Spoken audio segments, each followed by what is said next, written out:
Hi అండి, అందరికీ నమస్తే. నేను మీ గీత. పట్నం అమ్మాయి పల్లెటూరు అబ్బాయి పార్ట్ 4 స్టోరీ చాలా ఇంట్రెస్టింగ్ ఉంటుందండి. స్టోరీలోకి వెళ్ళిపోదాం. సరే పిన్ని, నేను ఎలా భయపెట్టాలో అలా భయపెడతాను. మీరు మాత్రం చాలా జాగ్రత్తగా ఉండండి. సురేష్ అసలే చాలా తెలివైనవాడు. కనిపెట్టాడు అంటే ఇక మీ మాట నా మాట కూడా వినడు. అదే కదా నా బాధ అని అంటుంది అనసూయమ్మ. అప్పుడే లోపలికి వస్తాడు సురేష్. ఇదిగోండి బాబాయ్, మీరు చెప్పిన మెడిసిన్స్ అన్నీ తీసుకొచ్చాను అని చేతికిస్తాడు. ఆవిడకి ఇంజెక్షన్ చేశాను. ఆవిడ రెగ్యులర్గా వాడే ట్యాబ్లెట్స్ ఇస్తాడు. అలాగే వాటిని ఎలా వేసుకోవాలో కూడా చెప్తాడు. సురేష్, లాస్ట్ అండ్ ఫైనల్ చెప్తున్నాను. మళ్ళీ పిన్నిని ఇలా తీసుకొచ్చావు అంటే అసలు నీతో పంపించను, నేనే చూసుకుంటాను. నీకు తెలుసు కదా మీ పెద్ద నాన్నమ్మ సంగతి. పిన్నికి ఏమైనా జరిగింది అంటే ఆవిడ అస్సలు ఊరుకోరు. గొడవ చేసైనా తీసుకుని వస్తారు. జాగ్రత్తగా చూసుకోవాలి అని మళ్ళీ ఇంకొకసారి చెప్పి పంపిస్తాడు డాక్టర్ శేఖర్. ఆలోచనలో పడతాడు సురేష్. నా కోసం నానమ్మ తన ప్రాణాన్ని పణంగా పెట్టడం ఎంతవరకు సబబు అంటూ ఆలోచనలో పడతాడు. అలా ఆవిడని తీసుకుని వెళ్ళి కారులో కూర్చోబెడతాడు. ఇద్దరి మధ్య మాటలు లేవు. ఆవిడ కూడా తనతో ఏం మాట్లాడదు. మాట్లాడితే ఎక్కడ దొరికిపోతాను అన్న భయంతో. సురేష్ మాత్రం ఏదో ఆలోచిస్తూ ఉన్నాడు. ఇంటికి వచ్చాక వాళ్ళకి ఎదురొస్తుంది చంద్రమతి. ఏంటి వెళ్ళి ఎంతసేపు అవుతుంది అని అడుగుతుంది చంద్రమతి. గుడికి వెళ్ళాను, తర్వాత హాస్పిటల్ కూడా వెళ్ళాను. ఎందుకని అడుగుతుంది. ఏం చెప్పమంటావు, నా మీద అనుమానం. కావాలని నేను ఆరోగ్యం బాగోలేదని చెప్పాను కదా, దాని గురించి కనుక్కోవడానికి హాస్పిటల్ కూడా తీసుకుపోయాడు. మరి ఇంతకీ బావగారు ఏం చెప్పారు అని అడుగుతుంది చంద్రమతి. ఉన్నదే చెప్తారా, ఏం చెప్తారు, నా ఆరోగ్య పరిస్థితి పూర్తిగా వివరించారు. అందుకే నన్ను నమ్మనప్పుడు నేను ఎవరితో మాట్లాడను. ఇక నుంచి నన్ను ఎవరు పలకరించకండి. నేను నా గది దాటి బయటికి రాను. భోజనం కూడా నా గదికే తీసుకురా అని చెప్పి ఆవిడ గదిలోకి వెళ్ళిపోతుంది అనసూయమ్మ. ఏమైంది సురేష్, అమ్మమ్మ ఎందుకు అంత సీరియస్గా ఉంది, అసలు ఏం జరిగింది అని అడుగుతుంది చంద్రమతి. అంటే అమ్మా, నానమ్మ ఎప్పుడూ పెళ్ళి అని ప్రస్తావన తీసుకొస్తుంది కదా, అందుకే ఆవిడ మీద నమ్మకం లేక హాస్పిటల్కి తీసుకుని వెళ్ళాను. పెద్దనాన్న చెప్పాడు ఆవిడ కండిషన్ ఎలా ఉందో అని. ఆవిడ అసలు ఎక్కువ ఆలోచిస్తూ ఉంది. దానివల్లే బీపీ కూడా పెరిగిపోతుంది. నేను ఒకటి అడగనా, మీ నానమ్మ చిన్నప్పటి నుంచి నిన్ను పెంచింది. ఈ పని చేయి ఆ పని చేయని ఆర్డర్ ఎప్పుడైనా వేసిందా చెప్పు, వేయలేదు. అలాంటి ఆవిడని బాధ పెడితే నీకేమొస్తుంది చెప్పు. నీకు పెళ్లి చేయాలనే కదా, ఆ మాత్రం చేయలేవా సురేష్? ఒక తల్లిగా నేను ప్రాధేయపడుతున్నాను. మన ఇంటికి ఉన్న పెద్ద దిక్కు ఆవిడ లేకుంటే మన ఇల్లు ఎలా ఉంటుందో నువ్వు ఊహించుకోగలుగుతావా అని అంటుంది చంద్రమతి. అమ్మ, ఎందుకు అలా మాట్లాడుతున్నావు, నానమ్మ అంటే నాకు ప్రాణం. ఆవిడ లేకుంటే ఇంటికి విలువ లేకుండా పోతుందని అంటాడు సురేష్. అందుకే చెప్తున్నాను, తర్వాత నీ ఇష్టం, ఆలోచించుకో అని చెప్పి వెళ్ళిపోతుంది చంద్రమతి. అక్కడ బయట ఒక దగ్గర కూర్చుంటాడు సురేష్. ఏం చేయాలో అర్థం కావటం లేదు. మనసు చంపుకుని ఒక అమ్మాయిని పెళ్లి చేసుకుని తనని బలి చెయ్యాలి అనిపించట్లేదు.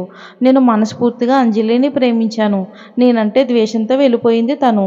నానమ్మ ఆరోగ్య విషయం కాబట్టి ఆవిడ లేకుంటే ఈ ఇల్లు ఉన్నా లేనట్టే అయిపోతుంది అనుకుని ఒక నిర్ణయానికి వచ్చి అనసూయమ్మ గదిలోకి వెళ్తాడు. ఆవిడ ముభావంగా కూర్చుని ఆమె భర్త ఫోటో వైపు చూస్తూ ఉంటుంది. సూర్యని చూసి చూడనట్లుగా మొహం పక్కకు తిప్పేసుకుంటుంది. ఏంటి ముసలి, చాలా ఎక్కువ చేస్తున్నావు. నువ్వు ఒక గంట నాతో మాట్లాడుకుంటేనే నేను ఉండలేను.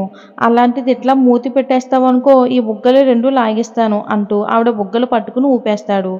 ఎలా మెయింటైన్ చేస్తున్నావే తల్లి, బూరెల్లాగా ఉంటాయి నీ బుగ్గలు మెత్తగా. నాకే ముద్దొచ్చేస్తున్నావంటే అప్పట్లో తాతయ్యకు అస్సలు వదిలేవాడే కాదేమో అని అంటూ ఆవిడని ఆట పట్టిస్తూ ఉంటాడు. ఒరే అన్నయ్య, నానమ్మ అసలే టెంపర్ మీద ఉంది. ఆవిడతో నీకేంట్రా? నీ మీద చూపించాల్సిన కోపం కాస్త మా మీద చూపిస్తుందేమో. నువ్వు వెళ్తావా బయటికి? నానమ్మ మెడిసిన్స్ వేసుకోవాలి అని అంటుంది సునీత. నేను ఎక్కడికి పోతానే, నా గర్ల్ ఫ్రెండ్ని వదిలేసి నేను ఎక్కడికి పోను. సరే, ఆ ఏడుపు మొహం పెట్టకు. నేను చూడలేకపోతున్నాను, కాస్త నవ్వుతూ ఉండు. ఇప్పుడు ఏం కావాలి? నేను పెళ్లి చేసుకోవాలి అంతే కదా. సరే, చూసి తగలడు, ఎవరో ఒక అమ్మాయి మెడలో తాళి కట్టేస్తాను. మీ బాధ్యత కూడా తీరిపోతుంది అని చెప్పి అక్కడి నుంచి వెళ్ళిపోతాడు సురేష్. తలుపు చాటున ఉన్న చంద్రమతి ఆ మాటలు వింటుంది. సురేష్ అలా వెళ్ళాడో లేదో చంద్ర లోపలికి వచ్చేస్తుంది.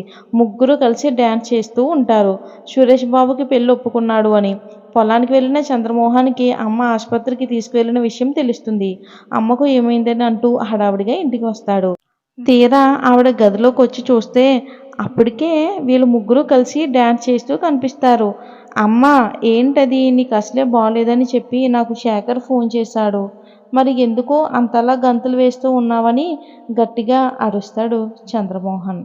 చిన్నగా మాట్లాడరా, లేదంటే ఆ విలన్కి తెలిసిపోతుంది.